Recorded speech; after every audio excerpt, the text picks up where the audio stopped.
Okay, चलो शुरू करते हैं फिर आज की क्लास। बातचीत बंद, काम की बात करते हैं अब। तो हमने अभी तक जो कवर किया है सिलेबस, वो हमने कवर किया है इलेक्ट्रोमैग्नेटिक वेव और पूरा कंप्लीट ऑप्टिक्स हम अब तक जो है वो कर चुके हैं। ठीक है।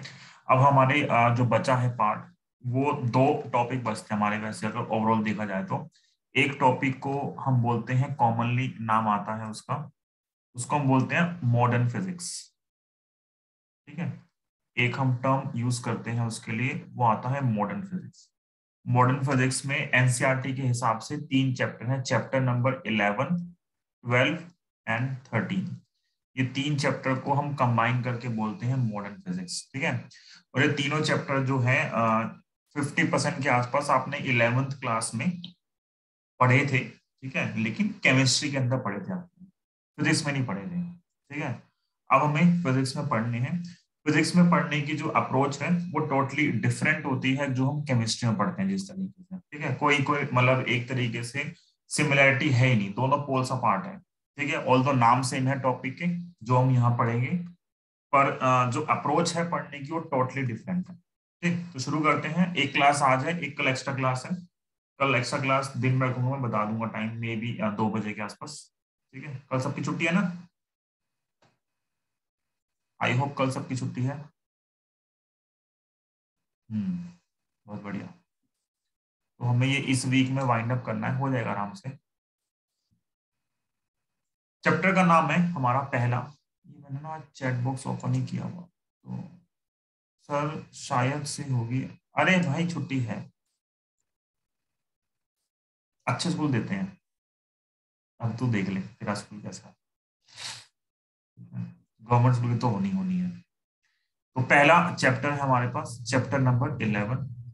चैप्टर 11 जो है वो है dual nature, dual nature of matter and radiation. ठीक है, वो देखा ना, अश्नी ग्रोवर, है ना, वही जो उसका ना, ये क्या, ये दोगलापन है। ठीक है, तो वो जो दोगलापन है, ठीक है, उसका स्टैंडर्ड नेम डुअल नेचर हो गया। ठीक है। तो हमें क्या करना है डुअल नेचर के अंदर। हाँ, डुअल नेचर के अंदर हमें पूरे चैप्टर में सिर्फ दो टॉपिक पढ़ने हैं। पूरा चैप्टर जो है उसमें सिर्फ दो टॉपिक हैं। पहला टॉपिक है फोटो इलेक्ट्रिक इफेक्ट। ठीक है, और सेकंड टॉपिक है de Broglie hypothesis. De Broglie wavelength hypothesis पूरा मान लो। ठीक है, वेवलेंथ हाइपोथेसिस एंड उसकी जो वेवलेंथ आती है। ठीक, ये दो टॉपिक हमारे पास हैं, डी ब्रोगली हाइपोथेसिस और उसके बेसिक क्वेश्चन।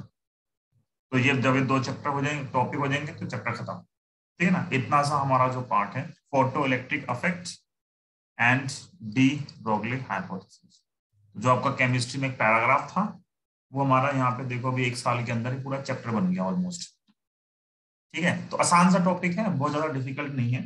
लेकिन हिस्ट्री इसकी काफी अच्छी है, फोटो इलेक्ट्रिक इफेक्ट की या डी ब्रोगली हाइपोथेसिस की, है ना, कि लोगों ने जब ये दिया तो वो किस माइंड सेट से गुजर रहे थे। ठीक है, एक बुक है, सजेस्ट करूंगा पढ़ाने के बाद, किसी का मन हो पढ़ना। ठीक, हिस्ट्री ऑफ साइंस ना बड़ी गजब चीज है। मतलब जब आपको पता हो तो फिर आपको और समझ में आता है कि ये चीजें जैसी है वैसी ही क्यों थी, है ना।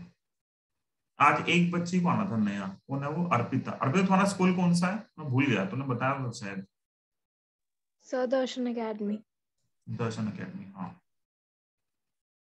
तो एक टॉपिक है फोटो इलेक्ट्रिक इफेक्ट्स और एक टॉपिक है हमारे पास डी ब्रोगली हाइपोथेसिस। ठीक है, तो स्टार्ट करते हैं। तो हमारे पास क्या है, हम एक टर्म यहाँ पे डिफाइन कर रहे हैं, फर्स्ट टर्म। ठीक, जितना मैं लिख रहा हूँ ना, मैं यहाँ पे इस पूरे चैप्टर के आपको नोट्स दे दूंगा। पूरा मॉडर्न फिजिक्स जो है मैंने ऑलरेडी बना रखी है नोट्स।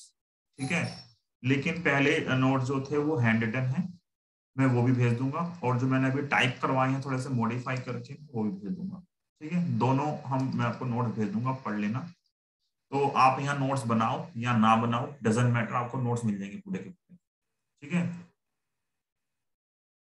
हाँ, तो मैं वही बोल रहा हूँ ना, क्लास वाले लिखो ना लिखो कोई दिक्कत नहीं है, आपको पूरे नोट्स मिल, जितना मैं लिखूंगा सब उसमें कवर्ड होगा। थोड़ी वो जो हम एक्स्ट्रा इन्फॉर्मेशन लिखते हैं ना समझाने के लिए, बस वो नहीं होगी, लेकिन एक एक वर्ड जो आपको पेपर के लिए जरूरी है वो सब होगा उसके अंदर, नोट्स के अंदर। ठीक है, तो पहला टॉपिक हमारा जो है पहला टॉपिक हमारा है फ्री इलेक्ट्रॉन। ठीक, अब फ्री इलेक्ट्रॉन का मतलब क्या होता है? हम जो फ्री इलेक्ट्रॉन की बात कर रहे हैं, हम बात कर रहे हैं free electron on the metal surface. एक सरफेस ऑफ मेटल पे जो इलेक्ट्रॉन्स होते हैं उनको हम यूजुअली डिफाइन करते हैं कि those are the free electrons. तो यहाँ पे हम लिख सकते हैं शॉर्ट में, electron present on the surface of metal, on the surface of metal which are loosely bound। एक सेकंड, तो आज ये कैसे भूल गया मैं, एक सेकंड।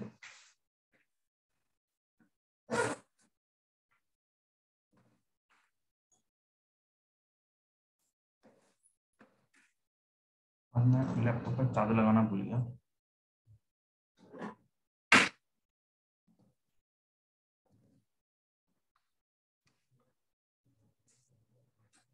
ये डिस्ट्रैक्शन अच्छे नहीं लगते।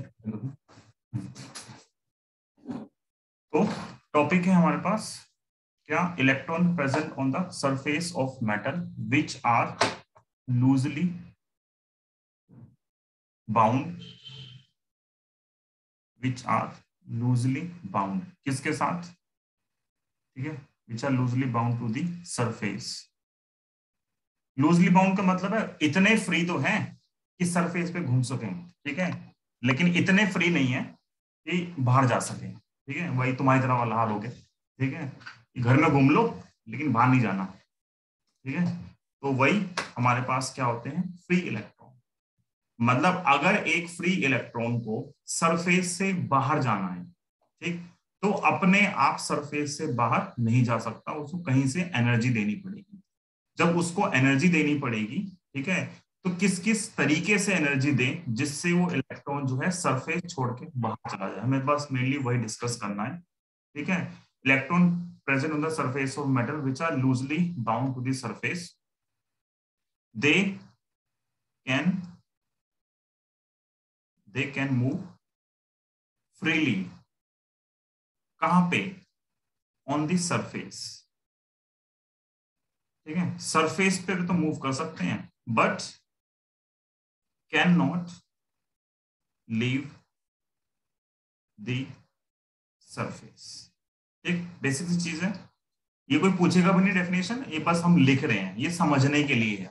ये ऐसा नहीं कि पेपर में तुमसे पूछेंगे कि what are the free electrons, ये नहीं पूछेगा, बस पता होना चाहिए आपको कि हाँ ये ऐसा होता है। तो कुछ कुछ टर्मिनोलॉजी है जो हम यूज करेंगे बार बार, है ना, चैप्टर पढ़ते हुए। सेकंड एक टर्मिनोलॉजी हमारे पास और है, वो है वर्क फंक्शन।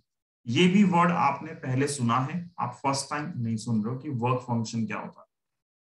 ठीक है, अगर आपको याद हो तो मैंने फर्स्ट टाइम चैप्टर 1 में ही डिस्कस किया था। जब हम आपको चार्ज पढ़ाते हैं तब हम दिखाते हैं कि रब करने के केस में भी हम वर्क फंक्शन का एग्जांपल यूज करते हैं, पर जो स्टैंडर्ड डेफिनेशन है वो हम यहाँ पे यूज करते हैं कि वर्क फंक्शन क्या है। जब हम पेपर में डिफाइन करते हैं ना, तो वैसे जब स्टैंडर्ड लिखा था कि work function of a metal is defined as the, ठीक है, तो डिफाइन तक तो हमने छोड़ दिया। ठीक है, छोड़ सकते हो। मेनली क्या है कि it is the minimum amount of energy required, ठीक है, to eject an electron। कहां से? From metal surface. ये वैसे कंप्लीट डेफिनेशन है। ठीक है, आप शुरू में लिखो, स्टार्ट में लिखो, बाद में सब बेकार चीजें होती हैं, लिखो ना लिखो डजंट मैटर, मेन चीज ये है एक सरफेस से एक इलेक्ट्रॉन को निकालने के लिए कम से कम जो एनर्जी चाहिए उसको हम क्या बोलते हैं? वर्क फंक्शन बोलते हैं। वर्क फंक्शन का जो सिंबल है, दो सिंबल यूज होते हैं बुक्स के अंदर, एक सिंबल यूज होता है W0 और एक सिंबल यूज होता है 50। एनसीईआरटी वाले 50 यूज करते हैं, बहुत सारी बुक्स में W0 यूज होता है। तो हमें आदत जो है पढ़ाने की वो W0 से है, वो 50 से नहीं है। तो मैं जब पढ़ाऊंगा तो मैं W0 ही यूज करूंगा, 50 से नहीं पढ़ाऊंगा। ठीक है, कई लोग 50 यूज करते हैं पर दोनों का मतलब वर्क फंक्शन ही है। ठीक है, तो वो इलेक्ट्रॉन क्या, बेटा अलग अलग शेल में होते हैं इलेक्ट्रॉन, वैसे जो लूजली बाउंड है वो सारे फ्री हैं। एक क्वेश्चन अभी आएगा, अभी वेट करो, अभी तो बहुत स्टैंडर्ड क्वेश्चन आएंगे एकदम बढ़िया बढ़िया वाले, ठीक है। अभी तो टॉपिक स्टार्ट भी नहीं हुए, अभी तो बस हम हल्का फुल्का वार्म अप टाइप कर रहे हैं कि ये बेसिक बेसिक चीजें हैं, आपको पता होनी चाहिए। जो इलेक्ट्रॉन वोल्ट है इसकी जो यूनिट है, अगर देखा जाएगा कि इसकी एसआई यूनिट क्या है, देखो लिखा हुआ है साफ साफ, it's the minimum amount of energy. तो अमाउंट ऑफ एनर्जी है तो मतलब एनर्जी इसकी यूनिट क्या होती है, जूल होती है, ठीक है। लेकिन जूल हम यूज कम करते हैं, मोस्ट ऑफ द केसेस में हम क्या करेंगे, प्रैक्टिकल यूनिट यूज करते हैं। प्रैक्टिकल यूनिट क्या होती है, 1 इलेक्ट्रॉन वोल्ट, ठीक है। या 1 की जगह हम सिंपल ईवी लिख देते हैं कि जो प्रैक्टिकल यूनिट है उसकी वो क्या है, ईवी। ईवी को हम रीड कैसे करते हैं, ईवी को हम रीड करते हैं इलेक्ट्रॉन वोल्ट, ठीक है। और एक इलेक्ट्रॉन वोल्ट निकालने का तरीका क्या होता है, एक ई की वैल्यू पुट कर दो। ई की वैल्यू क्या होती है, 1.6 10⁻⁻19 जूल। ये इलेक्ट्रॉन वोल्ट का तरीका है, ठीक है, लिखने का तरीका है। बहुत सारे क्वेश्चन हम आगे पढ़ेंगे तो बहुत बार क्वेश्चन में जूल यूज करना पड़ेगा, बहुत बार क्वेश्चन में ईवी यूज करना पड़ेगा। तो हमें कन्वर्जन फैक्टर पता होना चाहिए कि अगर मान लो मैं जाना चाहता हूं कहां से, इलेक्ट्रॉन वोल्ट से जूल में जाना चाहता हूं, ठीक है। मुझे एनर्जी दे रखी है 3 इलेक्ट्रॉन वोल्ट और मुझे ये एनर्जी जूल में चाहिए। तो जूल में जाने के लिए हम क्या करते हैं, इसके लो जो इलेक्ट्रॉन वोल्ट है, जैसे 3 इलेक्ट्रॉन वोल्ट है, उसको हम क्या करेंगे, मल्टीप्लाई कर देंगे, मल्टीप्लाई बाय ई। और ई क्या है, 1.6 -19 जूल। मतलब 3 इलेक्ट्रॉन वोल्ट को मैं ऐसे लिख सकता हूँ, 3 इंटू ई की वैल्यू पुट कर, ई की वैल्यू कितनी है, सिंपल -19 जूल। तो ये 1 इलेक्ट्रॉन वोल्ट से जूल में जाने का तरीका है। अगर मुझे एनर्जी दे रखी है जूल में और मुझे जाना है कहां पे, ईवी में, तो हम क्या करते हैं इस केस में, divide by E, divide by E. तो 100 जूल है और 100 जूल को ईवी में कन्वर्ट करना है, तो क्या करोगे, ई नंबर जो है 1.6 और 10⁻⁻19 इस नंबर से क्या कर दोगे, डिवाइड कर दो। तो एक से दूसरे पे हम जंप कर सकते हैं इजीली, ठीक है। ये कन्वर्जन फैक्टर आना चाहिए, अभी न्यूमेरिकल करेंगे एक आध क्लास बाद, तो फिर वहां पे काम आएगा। ये बेसिक सी चीज है। तो एक हो गया वर्क फंक्शन और एक हमारे पास क्या हो गया, प्रैक्टिकल यूनिट है इलेक्ट्रॉन वोल्ट, और जो वैसे एसआई यूनिट है एनर्जी की वो क्या होती है, जूल। इसके अलावा जो W0 है, दो डिफरेंट मेटल के लिए इसकी मिनिमम और मैक्सिमम वैल्यू एग्जिस्ट करती है। जैसे वर्क फंक्शन है, मिनिमम वर्क फंक्शन जो होता है हमारे पास वो होता है सीजियम का, शॉर्ट में इसको CS लिखते हैं। और जो मैक्सिमम वर्क फंक्शन होता है किसी भी मेटल के लिए वो हमारे पास आता है प्लैटिनम का। इन मेटल्स के लिए मैक्सिमम और मिनिमम वर्क फंक्शन होते हैं। सीजियम का आता है, वैसे तो याद नहीं करना, कभी पूछा नहीं गया है, ठीक है, 2.14, ये minimum amount of work function है। और इसके लिए जो आता है किसके लिए, प्लेटिनम के लिए, इसका आता है 5 पॉइंट समथिंग, 5.65 या 64 होता है, इतना ही होगा शायद, चेक कर लेना, 5.65 EV, बस पता होना चाहिए। वैसे अगर कोई ऑब्जेक्टिव पेपर बनता तो मे बी एक क्वेश्चन होता इंपॉर्टेंट, ठीक है, लेकिन सब्जेक्टिव में ये इतना इंपॉर्टेंट नहीं है। प्रतीक शुक्ला, तूने वैसे सब ये देखा होगा मेरे ख्याल से, तो तुझे मैंने शायद लेक्चर भेज रखे हैं ऑलरेडी, है ना। चल तेरा रिवीजन हो जाएगा। और भी मैंने किसी बच्चे को भेजे थे लेक्चर ऑलरेडी, एक दो बच्चों को मैंने भेजे हुए लेक्चर। थोड़ा बहुत तूने पूरा देख लिया था चैप्टर, नहीं, क्या नाम है इसका, समीक्षा, ठीक है। तो तू क्यों है, छोड़ दे। हाँ, मेरे नोट्स भी बन गए, बहुत बढ़िया, ठीक है। तो एक टर्म आ गई फ्री इलेक्ट्रॉन, एक टर्म आ गई वर्क फंक्शन। क्वेश्चंस का डिफरेंस आएगा पर रिवीजन के लिए आए ना, हाँ रिवीजन बहुत जरूरी है। मेन चीज सर तूने मांगे थे, मेरे माइनस स्किप हो गया होगा, मैं आज भेज दूंगा अगर आपको चाहिए तो, ठीक है। नोट्स बन गए तो देखो, बैठो आराम से तसल्ली से, एंजॉय करो। तो एक हो गया फ्री इलेक्ट्रॉन, एक हमारे पास हो गया, हमें ये लॉस होता है वैसे, ठीक है, एज अ टीचर हमें लॉस होता है ये, कि पहले भेज दो ना, फिर बच्चे नखरे करते हैं, हमें तो आता है। पर ये फायदा है कि आता है तो तुम दिमाग अब कम खाओगे क्योंकि तुम उस चीज से ऊपर जा चुके हो, है ना। तो free electron maximum work function, मतलब किसी भी सरफेस के लिए कि उसको मैक्सिमम कितनी एनर्जी देते हैं अलग अलग मेटल के लिए कि उसको वो क्या हो सरफेस से बाहर आ जाए, ठीक है, वो उसका वर्क फंक्शन है। तो दो पार्ट ये हो गई। नेक्स्ट पार्ट हमारे पास आता है इसके साथ साथ, वो आता है एमिशन ऑफ इलेक्ट्रॉन। टॉपिक का जो नाम है वो क्या है, एमिशन ऑफ इलेक्ट्रॉन्स, कि किसी भी सरफेस से इलेक्ट्रॉन कैसे एमिट होता है हमें वो पढ़ना है, ठीक है। किसी भी सरफेस से इलेक्ट्रॉन कैसे कैसे एमिट हो सकते हैं हमें वो डिस्कस करना है। तो एमिशन ऑफ इलेक्ट्रॉन मतलब बेसिक मतलब क्या हो गया, phenomena of, it is the, अभी लॉजिकल पार्ट अभी शुरू करेंगे, ये बस बेसिक बेसिक टर्मिनोलॉजी है। It is the phenomena of emission of, ये क्या लिखा है, मिनिमम तो है लेकिन किसी मेटल के लिए मिनिमम कितनी एनर्जी देनी पड़ेगी वो लिखी है, ठीक है, कि हर मेटल को अलग अलग अमाउंट ऑफ एनर्जी चाहिए। तो सिमरन उसका मतलब ये है कि जितने भी मेटल सरफेस हैं उनकी जो वर्क फंक्शन की एनर्जी है वो उन दो वैल्यू के बीच में लाई करती है तो मिनिमम इसका मतलब ये है कि प्लैटिनम को कम से कम इतनी एनर्जी चाहिए देने के लिए। प्लैटिनम के लिए जो वर्क फंक्शन की वैल्यू होती है वो मैक्सिमम, मतलब प्लैटिनम को अगर वहां से इलेक्ट्रॉन इजेक्ट करना है तो प्लैटिनम को compare to all other metal surface maximum amount of energy चाहिए, जो प्लैटिनम के लिए मिनिमम है, ठीक है। बट इतनी एनर्जी पे सीजियम जो है उसका इलेक्ट्रॉन जो आएगा वो तो अच्छी खासी काइनेटिक एनर्जी के साथ भी निकल जाएगा, ठीक है। Yes, sir.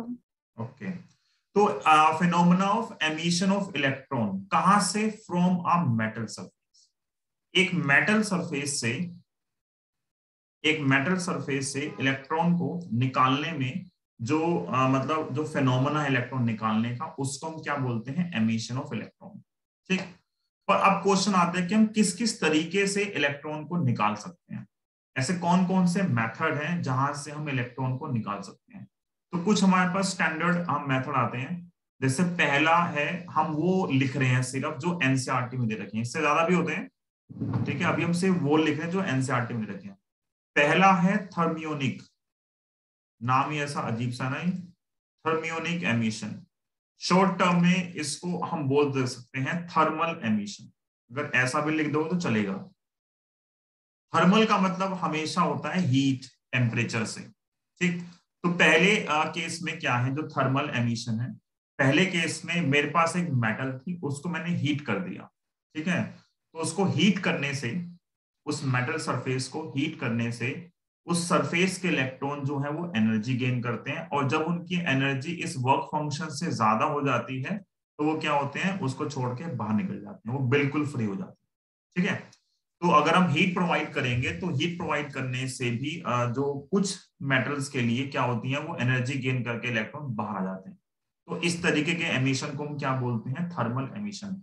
मतलब हर केस में इलेक्ट्रॉन ही बाहर आएंगे लेकिन इलेक्ट्रॉन को बाहर निकालने के तरीके अलग अलग हैं। तो एक तरीका क्या है, थर्मियोनिक एमिशन, मतलब आपने हीट दिया और हीट देने के बाद क्या हुआ, इलेक्ट्रॉन ने एनर्जी गेन की और वो बाहर आ गया, ठीक है।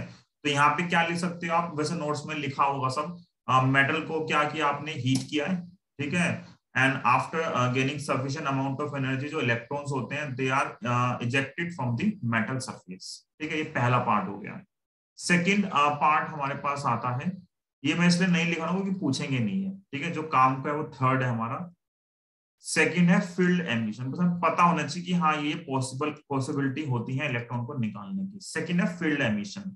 फील्ड एमिशन जो है ऐसा कुछ हमने पहली बार चैप्टर 2 में पढ़ा था, अगर आपको एक फॉर्मूला याद हो, वर्क डन का फॉर्मूला होता है Q इंटू डेल्टा V। अगर एक चार्ज पार्टिकल को दो प्लेट्स के बीच में रख दोगे, ठीक है, एक पॉजिटिव पोटेंशियल है एक नेगेटिव पोटेंशियल है, तो चार्ज पार्टिकल क्या करेगा, अट्रैक्ट होगा, अगर माइनस का है तो प्लस की तरफ भागेगा, प्लस का है तो कहां भागेगा, वो माइनस की तरफ भागेगा, ठीक है। दोनों ही केस में ड्यू टू पोटेंशियल डिफरेंस वो एनर्जी गेन करेगा, और यही जो एनर्जी गेन करने का तरीका है इसको हम क्या बोलते हैं, फील्ड एमिशन बोलते हैं। तो फील्ड एमिशन का मतलब क्या है, कि एक प्लेट ये है, एक प्लेट ये है, एक को रखा हायर पोटेंशियल पे, एक को रखा लोअर पोटेंशियल पे, बीच में रख दी मेटल सरफेस मान लो, ठीक है, ये मेटल सरफेस है, और आप पोटेंशियल को इंक्रीज करते जा रहे हो। क्या कर रहे हो आप? इस पोटेंशियल को बैटरी से इंक्रीज करते जा रहे हो, और एक सफिशिएंट टाइम के बाद जैसे ही आपने पोटेंशियल इंक्रीज किया, इलेक्ट्रॉन इतनी एनर्जी गेन कर लेते हैं पोटेंशियल डिफरेंस की वजह से कि जब उनकी एनर्जी वर्क फंक्शन से ज्यादा होगी तो निकल जाएंगे। ठीक है, तो ये हमारे पास क्या आता है, ये सेकंड मेथड होता है फील्ड एमिशन। तो एक हो गया थर्मियोनिक एमिशन, एक हो गया फील्ड एमिशन। जो थर्ड है वो हमारा कोर्स है, ठीक है, जो हमारा कोर्स जो हमें डिटेल में पढ़ना है वो थर्ड है। थर्ड को हम बोलते हैं क्या, फोटो इलेक्ट्रिक एमिशन। थर्ड को हम बोलते हैं क्या, photo electric emission. Third is photo electric emission. ठीक, तो मेन ये है, ये ऑलमोस्ट डेफिनेशन भी है फोटो इलेक्ट्रिक इफेक्ट की।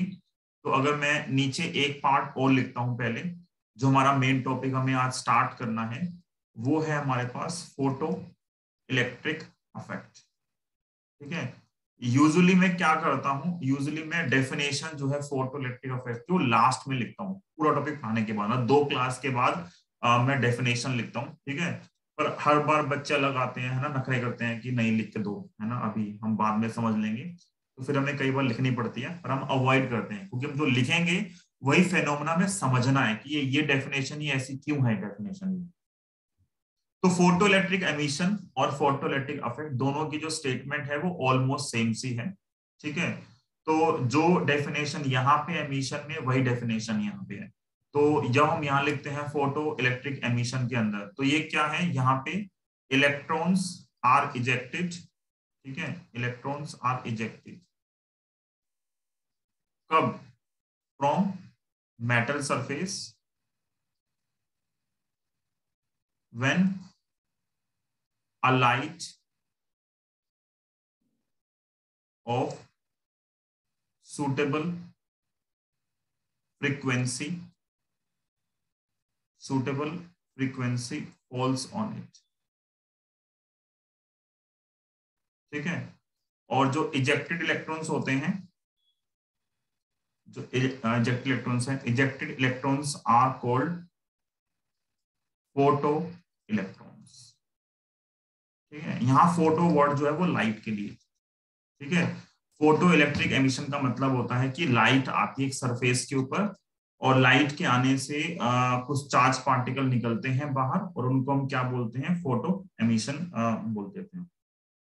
ठीक है, प्रॉब्लम क्या है, या अगर आप समझोगे, ठीक है, आपको याद है इलेक्ट्रॉन का मतलब वो कब हुआ था, इलेक्ट्रॉन की जो डिस्कवरी थी वो किसने की थी और कौन से ईयर में की थी, याद है किसी को?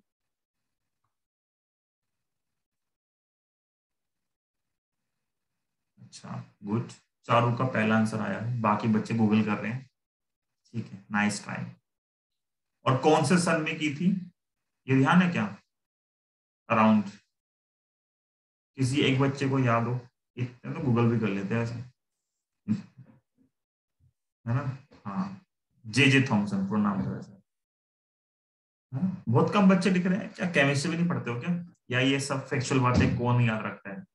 इसीलिए तो एसएसटी छोड़ी थी कि ये सब ना पढ़ना पड़े, है ना।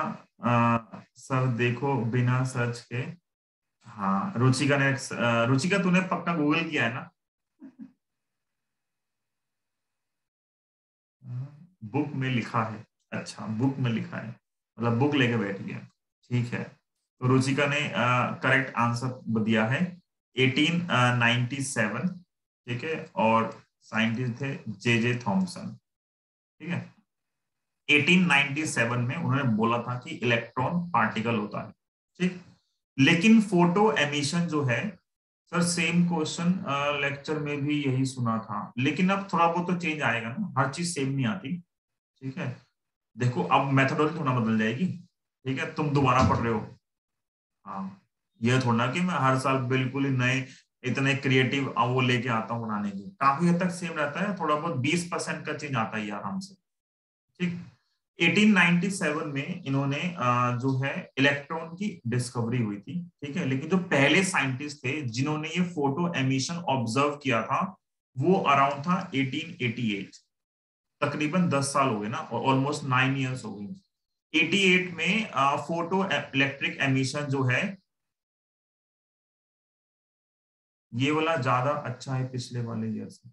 अच्छा, मे बी अब थोड़ा बहुत हो गया हो change, last time first time था 1888 में। ये इन्होंने ये जो इलेक्ट्रॉन है, ठीक है, मतलब जो एमिशन का फोटो इलेक्ट्रिक एमिशन है, इनको पता लग गया था कि ऐसा कुछ होता है, ठीक है, कि एक प्लेट है उससे नेगेटिव चार्ज पार्टिकल निकलते हैं, लेकिन उस नेगेटिव चार्ज पार्टिकल का नाम नहीं था।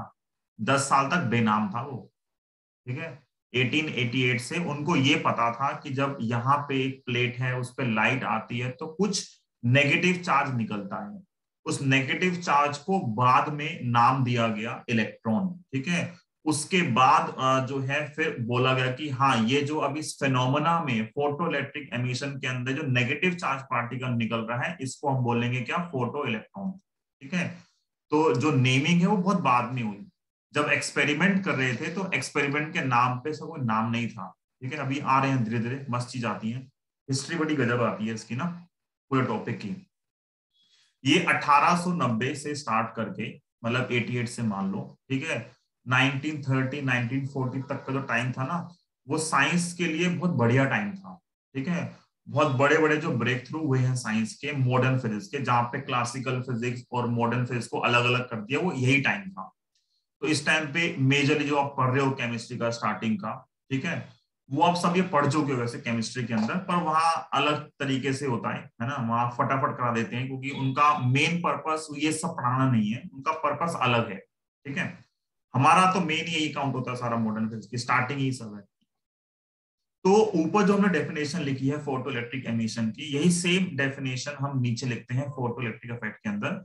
लेकिन हम ये डिस्कस करना है फोटो इलेक्ट्रिक इफेक्ट के अंदर कि ये जो डेफिनेशन हम यहाँ लिखेंगे अभी, उसका मीनिंग क्या है, ठीक है। तो हम ये एक दो क्लास में उसको समझेंगे धीरे धीरे करके, ये जो वर्ड यहाँ पे हमने यूज किए हैं ये वर्ड क्यों है। तो वैसे स्टैंडर्ड जो है ये पूछ लेते हैं 1 मार्क के अंदर कि डिफाइन फोटो इलेक्ट्रिक इफेक्ट, ठीक है। डेफिनेशन जो है इसकी डेफिनेशन इंपॉर्टेंट है, पेपर में आ जाती है।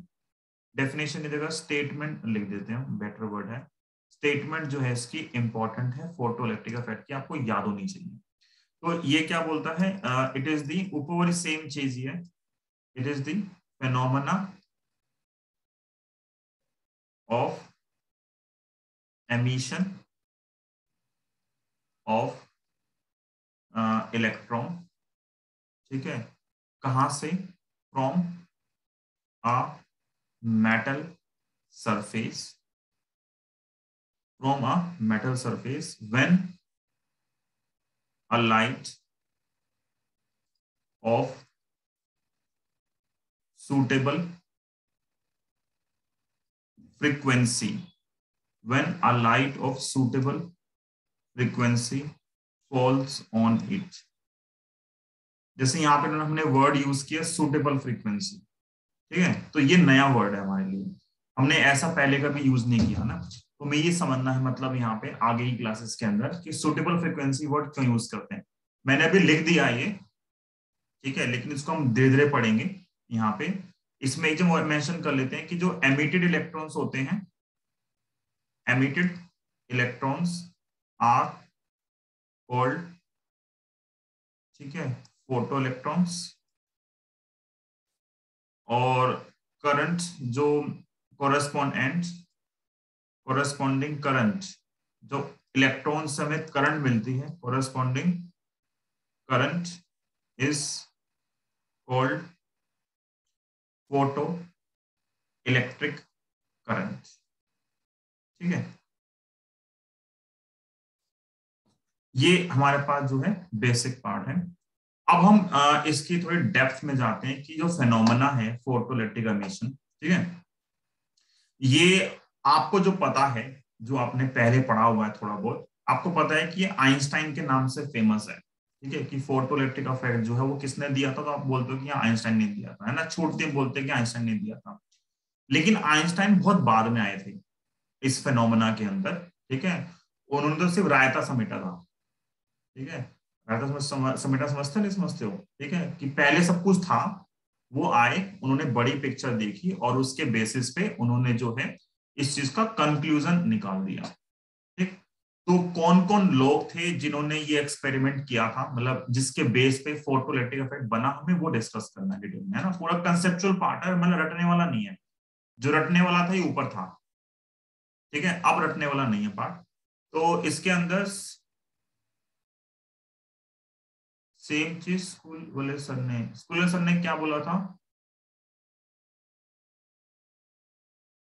स्कूल वाले सर ने क्या बोला था रुचि का? अच्छा, ये रायते वाला, बढ़िया है। सर तो फिर ऐसा कह सकते हैं ना कि अगर जिस मेटल से इलेक्ट्रॉन निकल रहा है वो पॉजिटिव। हाँ, हाँ, कह सकते हैं, आ रहे हैं अभी उस पे, अभी तो बहुत आगे की बात आ गई।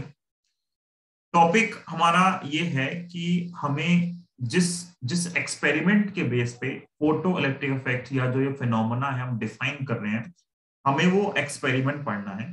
ठीक है, तो टॉपिक जो है ये experimental study of photo electric effect.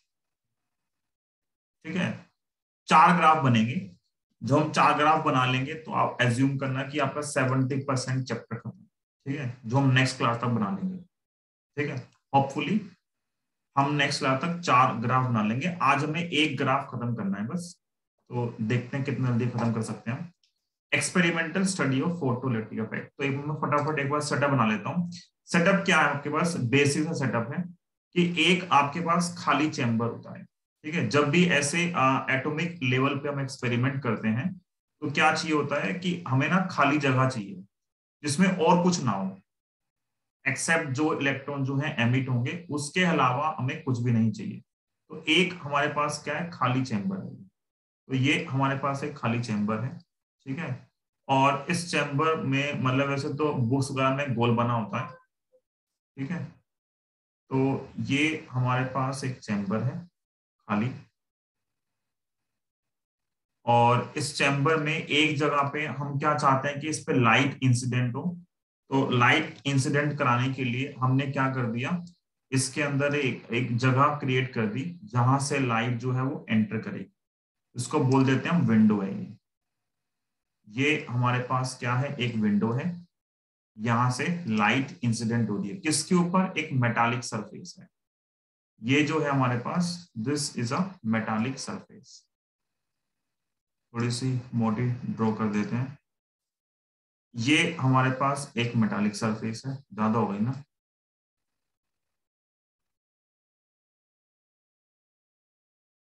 ये चैप्टर बहुत बढ़िया है वैसे। एक सरफेस यहाँ पे, एक प्लेट हमने यहाँ रखी है। ठीक, तो यहां से कुछ रेडिएशन आ रही है इस पॉइंट से, और ये रेडिएशन जो है वो इस सरफेस पे पड़ रही है। रेडिएशन के लिए हम ऐसे ही यूज करते हैं, वेव टाइप। ठीक है, आ तो वैसे फोटोन रहा है, अभी देखते हैं, अभी नए नए वर्ड डालेंगे यहाँ पे। तो यहां से लाइट आ रही है, जब लाइट इस पर पड़ेगी तो इलेक्ट्रॉन निकलेंगे। इलेक्ट्रॉन कहाँ भागेंगे, इलेक्ट्रॉन भागेंगे दूसरी तरफ। और दूसरी तरफ क्यों भागेंगे, जो इलेक्ट्रॉन निकल रहे हैं, मैंने यहाँ पे पॉजिटिव पोटेंशियल मेंटेन किया हुआ है, तो इलेक्ट्रॉन निकलते ही कहाँ होंगे, इसकी तरफ भागेंगे यहाँ पे। तो हम यहाँ पे कुछ इलेक्ट्रॉन दिखा सकते हैं जो इधर भाग रहे हैं।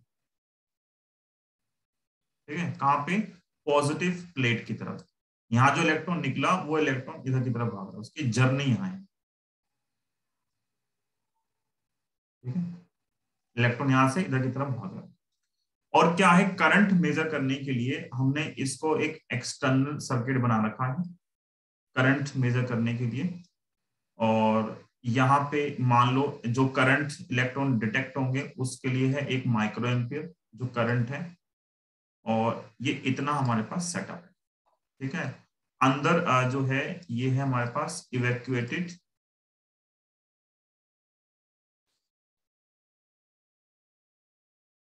ये हमारे पास क्या है, इक्वेटेड वैक्यूएटेड ग्लास ट्यूब। ठीक है, अंदर खाली है सब कुछ, कुछ नहीं अंदर। ठीक है, और ये जो है हमारे पास, ये क्या है, this is a photo sensitive plate, photo sensitive plate.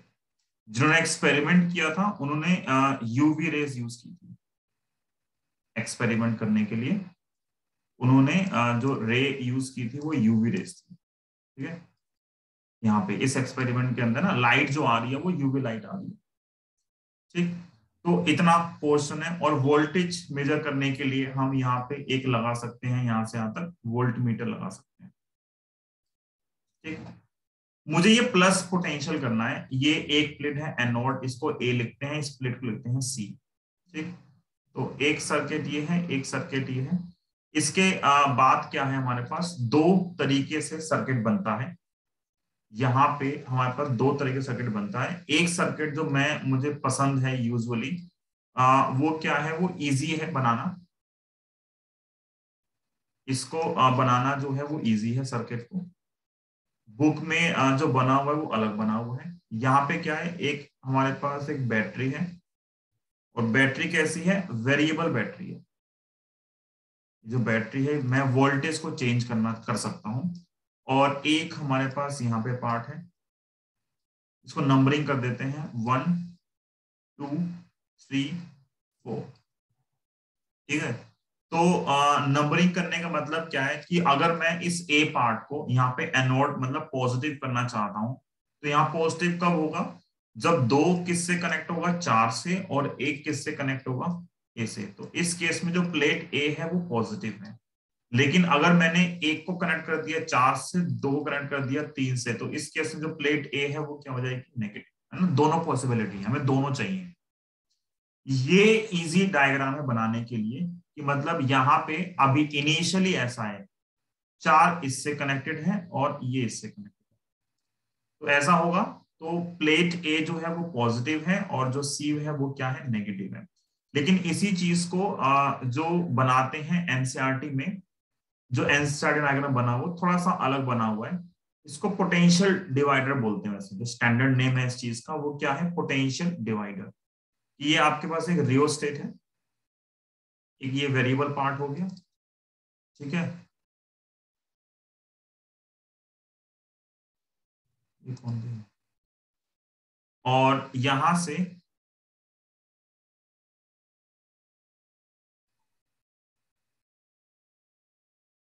और ये जो पोर्शन है ये इसके ऊपर कहीं भी रख देते हैं इस तरह से। तो जो ये तीन है, ये 4, ये क्या लिखा है प्रतीक ने, सर अगर ए नेगेटिव हुआ तो क्या इलेक्ट्रॉन निकल के वापस चले जाएंगे। निकल के मतलब अगर इसको नेगेटिव करोगे तो इलेक्ट्रॉन यहाँ तक आएंगे नहीं, वो रिपेल कर देगा उसको। ठीक है, वो भी हम डिस्कस करेंगे, नेक्स्ट क्लास तक पहुंच जाएंगे वहां पे। ये बेसिक एक्सपेरिमेंटल सेटअप है। ठीक है, ये हमारे पास बेसिक एक्सपेरिमेंटल सेटअप है। अब क्या होता है, अब काम पे चीज देखते हैं। ठीक है ना, सेटअप सिंपल सा है। जब एक फोटोन एक सरफेस के ऊपर आता है तो तीन फेनोमेना हमारे पास एग्जिस्ट करते हैं। ठीक है, पहला फेनोमेना हमारे पास क्या होता है कि लेट से ये मेटल सरफेस थी, इस पे अलग अलग इलेक्ट्रॉन्स हैं। एक फोटोन आया मस्त घूमता हुआ एनर्जी लेके, फोटोन इस पर टकराया, टकराने के बाद ये इलेक्ट्रॉन इधर चला गया और फोटोन खत्म हो गया। ये पहला फिनोमेना है। ठीक है, बट हमेशा ऐसा होगा, बच्चे बोलते हैं क्या हमेशा ही ऐसा होगा, नहीं, ऐसा हमेशा नहीं हो सकता। ऐसा हो सकता है, ठीक है, कि एक फोटोन आया, उसने अपनी एनर्जी दी इस इलेक्ट्रॉन को, ये इलेक्ट्रॉन निकल गया, लेकिन फोटोन के पास अभी एनर्जी है और फोटोन कुछ एनर्जी लेके वो किसी दूसरे इलेक्ट्रॉन के पास पहुंच गया। ठीक है, एक ऐसा भी हो सकता है। और ऐसा भी हो सकता है, जो थर्ड पार्ट होता है, दो गामा से क्या निकलता है, एक इलेक्ट्रॉन और एक पॉजिट्रॉन। ठीक है, जो पहला पार्ट है उसको बोलते हैं फोटो इलेक्ट्रिक इफेक्ट। ठीक है, सेकेंड पार्ट को हम बोलते हैं कॉम्पटन स्कैटरिंग, जो सेकेंड पार्ट है। और थर्ड पार्ट जो होता है वो हमारे पास होता है एनिलिएशन। ठीक है, देखा होगा मूवी भी एनिलिएशन, देखा है मूवी, सुनिए नाम। ठीक है, मस्त एकदम मूवी है ना, अनदर अनदर वर्ल्ड के ऊपर, है ना, I saw something. Second part में बस ये बोला है कि इलेक्ट्रॉन आया, मतलब सॉरी फोटोन आया, फोटोन ने अपनी एनर्जी दी इलेक्ट्रॉन को, इलेक्ट्रॉन निकल गया, बट फोटोन के पास अभी भी एनर्जी है, और फोटोन यहां से क्या हो गया, डिफ्लेक्ट हो गया, कहीं और चला गया, खत्म नहीं हुआ पूरा, सेकंड के बाद हो सकता है। ठीक, 95% पॉसिबिलिटी होती है कि पहला केस होगा, और बाकी 5% पॉसिबिलिटी में ये दोनों केस है। ठीक है, ये जो 5% पॉसिबिलिटी वाले हैं ये हम पढ़ते हैं कॉलेज में, ये हम स्कूल लेवल पे नहीं पढ़ते हैं। ठीक, तो जब हम 12th क्लास में ये चैप्टर पढ़ रहे हैं, ये टॉपिक पढ़ते हैं कि फोटोन आएगा तो क्या होगा, तो हम क्या बोल रहे हैं कि हमारे पास 95% चांस जो लोग केस, जो पहला केस है फोटो इलेक्ट्रिक इफेक्ट वाला, हम उसी केस को डिस्कस करेंगे कि हम ये हमेशा मान के चलेंगे कि जब फोटोन आएगा तो एक फोटोन से one photon can eject one electron only. ठीक है, तो 12th क्लास के अंदर हम ये लेकर चलेंगे कि एक फोटोन से क्या निकलेगा, एक इलेक्ट्रॉन निकलेगा। तो अगर 100 फोटोन आएंगे तो कितने इलेक्ट्रॉन निकलेंगे, 100 इलेक्ट्रॉन। ठीक है, थर्ड जो केस है उसको एनिलेशन बोलते हैं कि दो गामा से जब इलेक्ट्रॉन और पॉजिट्रॉन कंबाइन होते हैं तो उनसे क्या होते हैं, दो गामा निकलते हैं, दो मतलब, या दो गामा से इलेक्ट्रॉन और पॉजिट्रॉन बनता है, तो उसको एनिलेशन बोलते हैं कि पार्टिकल खत्म हो गए। ठीक है, तो हमारे लिए जो काम की चीज है वो पहला पार्ट है, सिर्फ फोटो इलेक्ट्रिक। ठीक, सेकेंड और थर्ड हम इग्नोर कर रहे हैं, ये हमें नहीं पढ़ना है। हमें कोर्स में 12th के कोर्स में सिर्फ पहला और दूसरा पार्ट है कि हम ये हमेशा मान के चलेंगे कि जब एक फोटोन आएगा सरफेस के ऊपर, जब एक फोटोन सरफेस पे आएगा तो फोटोन के सरफेस पे आने पर एक इलेक्ट्रॉन इजेक्ट होगा, एक फोटोन से एक इलेक्ट्रॉन निकलेगा। ठीक है, तो ये हम मान के चलेंगे। इतना हो गया हमारे पास पार्ट, बेसिक बेसिक। और क्या बचा हमारे पास, इसके बाद हमारे पास दो डेफिनेशन बची हैं। ठीक है, वो मैं लिख रहा हूं, पर फिर मुझे लग रहा है कि हम नेक्स्ट क्लास में करेंगे फिर बाकी कंटिन्यू। अभी मैं एक पार्ट और लिख देता हूं। ये डेफिनेशन पेपर के लिए इंपॉर्टेंट है। एक डेफिनेशन हमारे पास आती है इंटेंसिटी। ठीक है, जो इंटेंसिटी की डेफिनेशन हमने अभी पढ़ी है किसके अंदर, वेव ऑप्टिक्स के अंदर, है ना। वेव ऑप्टिक्स में हमने पढ़ा है intensity, intensity is directly proportional to amplitude square. वो इंटेंसिटी यहाँ पे एप्लीकेबल नहीं है। मॉडर्न फिजिक्स जो है वो इंटेंसिटी को थोड़ी नए तरीके से डिफाइन करती है। ठीक है, तो according to photon picture of light और मॉडर्न फिजिक्स, इंटेंसिटी का मतलब बहुत सिंपल सी ऐसे तो statement, number of photons per unit area per unit time. Number of photons per unit area per unit time is called intensity. ठीक है, unit time में, यूनिट एरिया में कितने फोटॉन्स आते हैं उसको हम डिफाइन करते हैं इंटेंसिटी। और एक टर्म हमारे पास आती है फ्रीक्वेंसी, एक टर्म है इंटेंसिटी, और एक पूरे चैप्टर में हमें बस ये दो वर्ड यूज करने हैं, इंटेंसिटी और फ्रीक्वेंसी। कभी इंटेंसिटी चेंज करेंगे, कभी फ्रीक्वेंसी चेंज करेंगे। और फ्रीक्वेंसी क्या होती है, frequency it is related to energy of photon, photon की एनर्जी से रिलेटेड होती है। देखो क्या है जो डिफरेंस है, जब इन लोगों ने एक्सपेरिमेंट किया था तब ना तो फोटोन नाम था। ठीक है, फोटोन प्लैंक थ्योरी के वहां से आया, वो भी मतलब लास्ट में आया था। जिस मोमेंट पे 1888 में इन्होंने एक्सपेरिमेंट स्टार्ट किया था और ये ऑब्जर्व किया था, उस टाइम पे कुछ भी नहीं था, ना हमारे पास मॉडर्न फिजिक्स थी, ना हमें उस टाइम पे हमारे पास सिर्फ ये पता था कि इंटेंसिटी एम्पलीट्यूड के स्क्वायर के प्रोपोर्शनल होती है, ना हम उस टाइम पे एनर्जी को फ्रीक्वेंसी से रिलेट करते थे। हमारे पास उस टाइम तक एनर्जी जो है वो इंटेंसिटी से उसको रिलेट करते थे। ठीक है, तो उस मोमेंट पे उन सब एक्सपेरिमेंट्स को एक्सप्लेन करना डिफिकल्ट था। लेकिन अभी जिस तरीके से हम 12th क्लास के अंदर पढ़ रहे हैं, तो हम क्या कर रहे हैं, जो हम ग्राफ बनाएंगे, जो भी हम एक्सपेरिमेंट डिस्कस करेंगे, हम साथ साथ एक्सप्लेन कर रहे हैं कि ऐसा ग्राफ क्यों मिल रहा हमें। पर जिस मोमेंट पे वो कर रहे थे, ठीक है, उस मोमेंट पे वो एप्लीकेबल नहीं था। ठीक है, उस मोमेंट वो उनके पास थ्योरेटिकल एक्सप्लेनेशन नहीं थी उन चीजों की कि उनको ऐसा रिजल्ट, ग्राफिकल रिजल्ट क्यों मिल रहे हैं, क्योंकि वो क्लासिकल फिजिक्स के डिस्कार्ड कर रहे थे। ठीक है, क्लासिकल फिजिक्स के बेस पे हम उन एक्सपेरिमेंट्स को एक्सप्लेन नहीं कर सकते, इसलिए जो है नई मॉडर्न फिजिक्स जो है, फोटोन पिक्चर, इंटेंसिटी, फ्रीक्वेंसी, इन सब का रोल आया। तो हमारा जो पढ़ने का तरीका है अभी 12वीं क्लास के अंदर, हमारा एग्जाम ओरिएंटेड वाला पार्ट ज्यादा है। ठीक है, कि हमें पेपर में ग्राफ एक्सप्लेन करने के लिए आते हैं कि वो ग्राफ को एक्सप्लेन करो, तो हम वो साथ साथ ही करेंगे। ठीक है, तो ये डिफरेंस है, मतलब उनके जिस तरीके से वहां पे सीक्वेंस में चली थी चीजें और जो हम पढ़ रहे हैं उसमें डिफरेंस, हम सब एक साथ पढ़ रहे हैं, है ना। हम वही आइंस्टाइन वाला काम कर रहे हैं कि आइंस्टाइन जी ने जो एक्सप्लेन किया था, हम उसी चीज को पढ़ रहे हैं डायरेक्टली। ठीक, तो एक टर्म है इंटेंसिटी, एक टर्म है हमारे पास फ्रीक्वेंसी। फ्रीक्वेंसी लिखा हुआ है related to the energy of photon. हमें ये पता है फॉर्मूला, वैसे एनर्जी को हम जब फोटोन पिक्चर में लिखते हैं तो एच न्यू एनर्जी का फॉर्मूला होता है, और न्यू को हम क्या लिखते हैं, एच सी बाय लैम्डा, जहां पे एच प्लैंक कांस्टेंट है, सी स्पीड ऑफ लाइट, लैम्डा क्या हो गया, वेवलेंथ। ठीक, तो ये हमारे पास बेसिक बेसिक चीजें होगी। अब मुझे 5-7 मिनट चाहिए, मैं एक एक्सपेरिमेंट आपको एक्सप्लेन कर रहा हूँ, बाकी 3 हम नेक्स्ट क्लास में कंप्लीट करेंगे। ठीक है, ये सारा हमारे पास बेसिक पार्ट हो गया। तो जो मैंने यहाँ पे वर्ड लिखा है, experimental study of photo electric effect, तो साइंटिस्ट कौन कौन थे वैसे? पहले थे हर्ट्ज,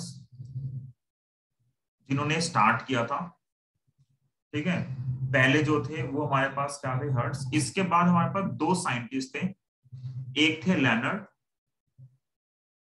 ठीक है, और दूसरे थे हॉलविच। ये 2 साइंटिस्ट थे, लेनर्ड एंड हॉलविच, ठीक है, जिन्होंने 1888 के आसपास से स्टार्ट करके मतलब अराउंड 1900 तक उन्होंने 10-12 साल एक्सपेरिमेंट किया। ठीक है, 10-12 साल उन्होंने एक्सपेरिमेंट किया ये फोटो एमिशन का, इस पे वो अलग अलग चीजें करते रहे। ठीक है, और बहुत बाद में आइंस्टाइन ने इन चीजों को उठा के उनका कंपाइल किया और एक्सप्लेन किया कि ऐसा क्यों होता है।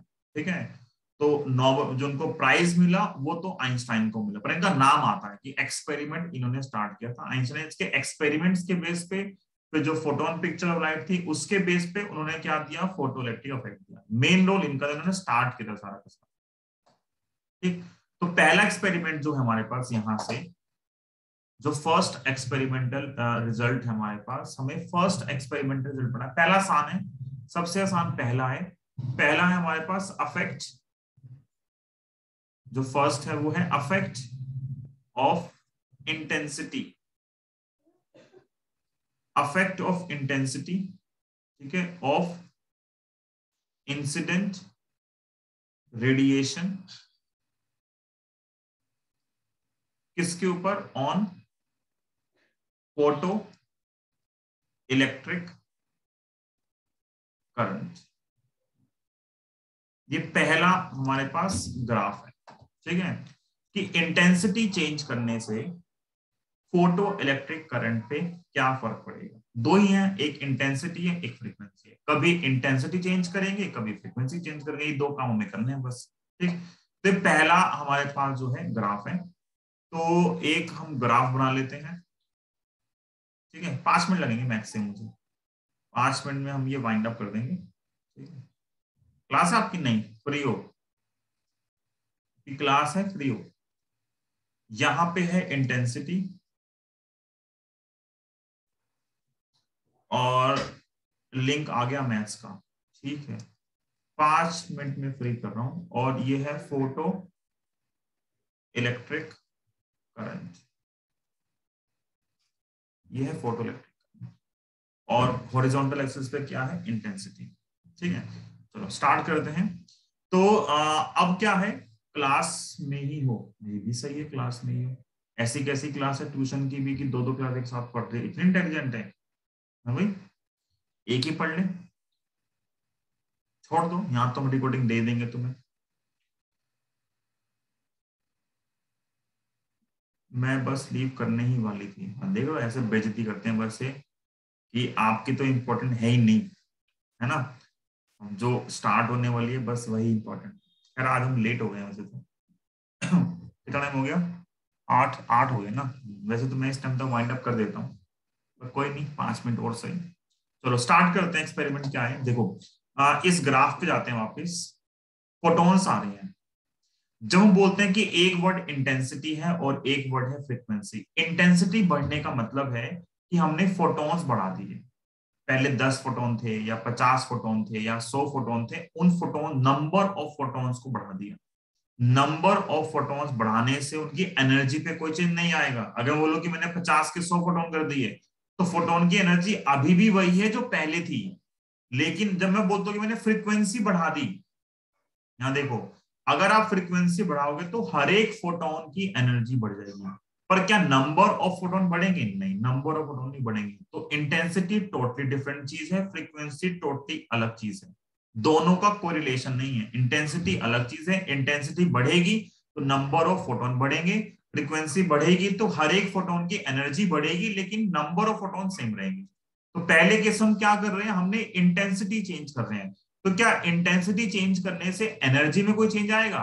सोच के देखो, अगर आप इंटेंसिटी चेंज करोगे तो क्या एनर्जी में चेंज आएगा? एनर्जी में चेंज नहीं आना चाहिए, क्योंकि इंटेंसिटी बढ़ने से क्या होगा, इंटेंसिटी के बढ़ने से नंबर ऑफ फोटॉन्स पर सेकंड जो है वो बढ़ रहे हैं। तो मान लिया, वैसे तो मतलब मिलियंस बिलियंस में बात करते हैं जो एक्चुअल में होता है, पर हम यहाँ छोटे स्केल में बात कर रहे हैं ना, छोटे टीचर हैं। क्या लिखा है सर, पर फ्रीक्वेंसी अगर, ओ भाई थ्रेशोल्ड फ्रीक्वेंसी में पता ही नहीं अभी क्या होती है। पाथ माटा आपका क्वेश्चन के अभी बहुत आगे का क्वेश्चन है, मैं इस मोमेंट पे आंसर नहीं कर पाऊंगा, नेक्स्ट क्लास में करूंगा आंसर। आपने जो वर्ड यूज किए हैं थ्रेशोल्ड फ्रीक्वेंसी, मैंने अभी वर्ड डिस्कस ही नहीं किया थ्रेशोल्ड फ्रीक्वेंसी क्या होता है। फोर्थ ग्राफ में है थ्रेशोल्ड फ्रीक्वेंसी, उससे ज्यादा हो तो हम इंटेंसिटी बढ़ाएं तो करंट बहुत ज्यादा बढ़ेगी क्या? रुक जाओ, आपका क्वेश्चन जो है ना वो डायरेक्ट सीबीएसई क्वेश्चन आ गया, हम वहां तक पहुंचे नहीं है अभी, हम स्टेप वाइज चलते हैं, हम छोटे छोटे स्टेप्स लेकर चल रहे हैं, ठीक है? आप सीधा कूद के ऊपर चढ़ गए हो, तो वेट करो वहीं पे, अभी हम आ रहे हैं, है ना? तो पहला जो है affect of intensity on intensity. मान लिया मैंने कि सिर्फ 50 फोटॉन्स पर सेकंड थे, ठीक है? कितने फोटोन? 50 फोटोन पर सेकंड उस प्लेट के ऊपर आए। 50 फोटोन पर सेकंड प्लेट पे पड़े। कौन सी प्लेट पे? जो सी प्लेट है। कितने इलेक्ट्रॉन निकलेंगे बताओ? 50 फोटोन पर सेकंड पढ़ेंगे तो यहां से कितने इलेक्ट्रॉन निकलेंगे? 50 निकलेंगे। एक फोटोन जो है वो एक इलेक्ट्रॉन निकाल सकता है। एक फोटोन अगर एक इलेक्ट्रॉन निकाल पाएगा तो 50 इलेक्ट्रॉन निकलेंगे। अब जब 50 इलेक्ट्रॉन निकले, क्या ये जरूरी है कि जो 50 इलेक्ट्रॉन निकले वो सारे के सारे इलेक्ट्रॉन ए पे पहुंच जाएंगे? बताओ, क्या कोई ऐसा रूल है कि हम ये बोल सकते हैं कि जो 50 निकले हैं वो 50 के बजाय यहाँ पहुंचेंगे? वो कहीं भी जा सकते हैं। मान लो अगर मैं ये ट्यूब एक बार यहाँ रफ में बनाऊं, ठीक है, ये प्लेट थी, एक इलेक्ट्रॉन उधर भागा ऊपर, है ना? सब फ्री पाथ फॉलो कर रहे हैं, इधर कहीं भी जा सकते हैं इलेक्ट्रॉन। तो ये तो जरूरी नहीं कि सारे इलेक्ट्रॉन जो है इस प्लेट पे पहुंचेंगे, पहुंच भी सकते हैं, नहीं भी पहुंच सकते हैं। मान लो एक फिक्स वोल्टेज पे, क्योंकि अट्रैक्ट तो होंगे, अगर उधर की जो वोल्टेज है वो पॉजिटिव है तो हम ये तो बोल सकते हैं कि ये इलेक्ट्रॉन जो है सारे के सारे इस प्लेट की तरफ अट्रैक्ट होंगे, लेकिन सारे यहां पहुंचेंगे हम ये नहीं कह सकते। मान लो वोल्टेज कमी है, इलेक्ट्रॉन अट्रैक्ट हो रहे हैं, बट 50 में से सिर्फ 20 पहुंचे, सिर्फ 30 इलेक्ट्रॉन जो है पहुंचे। 20 कहां गए? खत्म बीच में। कोई ऊपर गया, कोई नीचे गया, कोई जा सामने रहा था लेकिन एनर्जी कम है, पहुंच ही नहीं पाया बेचारा, है ना? पहले ही दम तोड़ गया, है ना? तो 50 में से सिर्फ 30 पहुंच रहे हैं, पर पहुंच रहे हैं, 30 पहुंच रहे हैं। मान लो मैंने इंटेंसिटी को बढ़ा दिया, मैंने 50 के 100 फोटोन कर दिया। 100 फोटोन करने से कितने इलेक्ट्रॉन निकलेंगे? अब निकलेंगे 100 इलेक्ट्रॉन। अब जब 100 इलेक्ट्रॉन निकलेंगे तो कितने पहुंचेंगे? क्या 30 ही पहुंचेंगे? ज्यादा पहुंचेंगे? कॉमन सेंस की बात है, ज्यादा पहुंचेंगे। मान लो 30 के मे बी यहाँ 50 पहुंच जाए या 60 पहुंच जाए या 70 पहुंच जाए, कुछ भी हो सकता है। मान लो 70 इलेक्ट्रॉन पहुंच गए, 30 अभी भी कम पहुंच रहे हैं, सारे नहीं आ रहे, ठीक है? 100 फोटोन आए, 100 इलेक्ट्रॉन निकले और उसमें से इतने जो है पहुंचे कहां पे? उस प्लेट पे कलेक्ट हुए। वैसे एफिशिएंसी काफी कम होती है, अभी जब न्यूमेरिकल करेंगे तब देखेंगे। प्रतीक शुक्ला अभी वेट करो, फ्रीक्वेंसी का भी रोल आएगा, अभी तो सिर्फ इंटेंसिटी की बात कर रहे हैं। तो फोटॉन्स बढ़ने का मतलब है इंटेंसिटी बढ़ रही है। फोटॉन्स बढ़ने का मतलब है इंटेंसिटी बढ़ रही है। तो और इंटेंसिटी बढ़ रही है तो नंबर ऑफ इलेक्ट्रॉन बढ़ रहे हैं, नंबर ऑफ इलेक्ट्रॉन बढ़े और जो कलेक्ट हो रहे हैं वो बढ़ गए। अब यहाँ पे ज्यादा इलेक्ट्रॉन आएंगे तो करंट की वैल्यू क्या होगी, ज्यादा होगी। करंट की डेफिनेशन क्या होती है, करंट की डेफिनेशन होती है फ्लो ऑफ चार्ज पर यूनिट टाइम।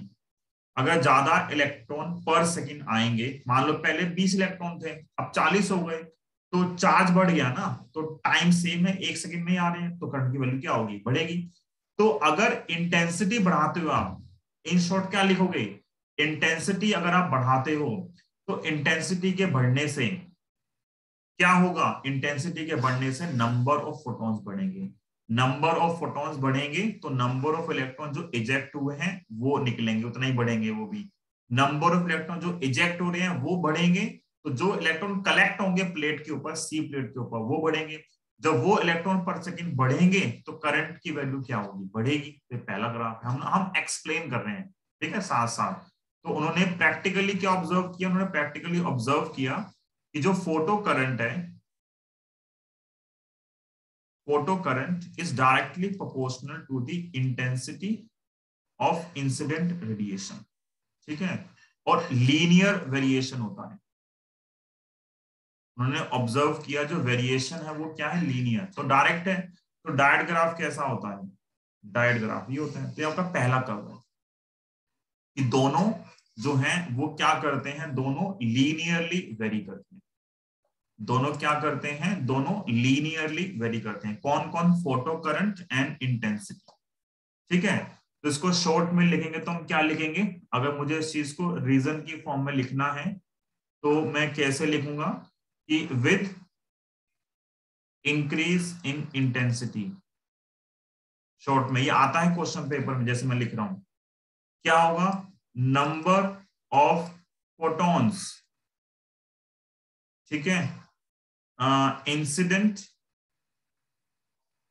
ऑन, कहां पे, इंसिडेंट ऑन मेटल या प्लेट लिख दो, क्या होगा, इंक्रीजेस, ठीक है, implies number of ejected electrons, वो क्या करेंगे, इंक्रीज करेंगे, implies number of electrons collected at C increases, implies जो फोटो करंट है, जो फोटो करंट है वो इंक्रीज करेगी। तो 1 मार्क का क्वेश्चन पूछ लेते हैं कि एक्सप्लेन करो इंटेंसिटी के बढ़ने से फोटो इलेक्ट्रिक करंट क्यों बढ़ती है। तो ये कलेक्टेड एट, यही होगा ना, हाँ ये ए आएगा, सॉरी मैंने सी लिख दिया ना, कलेक्टेड एट ए, ठीक है, मतलब सोए नहीं हो, जाग रहे हो, है ना, कितने एकदम से रिप्लाई आ गया सबके, ये गलत लिख दिया है, बस बच्चे ये है, हमारी कमियां निकालते रहो तुम है ना। ये हम गलत कैसे लिख दिया आपने। तो डायग्राम दिखाना एक बार, ये लो भाई। तो आज के लिए इतना ही है हमारे लिए, ठीक है, बाकी हम नेक्स्ट क्लास में करेंगे। ओके बाय बाय, मिलते हैं नेक्स्ट क्लास में। आज की क्लास काफी स्लो लगी, बेटा तू पढ़ के बैठा है, ठीक है, आप ये पूरा चैप्टर पढ़ के बैठे हो इसलिए आपको लग रहा है, और किसी को भी क्लास स्लो लगी, हाँ हाँ, जो फर्स्ट टाइम पढ़ रहा है उसको भी स्लो लगेगी। सो हाँ जी, सर ये जो एक्सपेरिमेंट में ए प्लेट पॉजिटिव और फिर सेकंड में नेगेटिव, ये हमने एक्सपेरिमेंटली सेट करा है या फिर कनेक्शन के थ्रू हुआ है? ये ना बैटरी नीचे, ये प्लस है तो ये प्लस 4 पे है, ये 2 पे, तो ये प्लस था यहाँ पे, तो ये प्लस है, ये नेगेटिव पे है। ओके सर, ओके हाँ समझ बैटरी गई। से किया ना ये, हाँ ठीक है। ओके रिकॉर्डिंग स्टॉप कर रहा हूँ मैं, मिलते हैं नेक्स्ट क्लास में, बाय बाय।